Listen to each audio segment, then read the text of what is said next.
పడిపోయా కాడికి చాలు సాయి పడిపోతాం.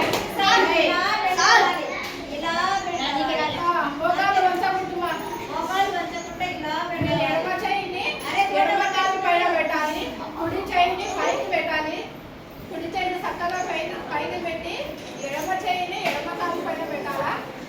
గోంగాలు వంచకూడదు. తల కుడి చేయి పైన మన కంట్లో చేసి మన కుడి చేయి వైపు చూడాలా. చిన్నగా లేచి అలాగే సేమ్ ఆపోజిట్ సైడ్ మన కుడి కాలు పైన కుడి చేయి ఉంచి మన ఎడమ చేయిని పైకి అనాలి. మన ఫేస్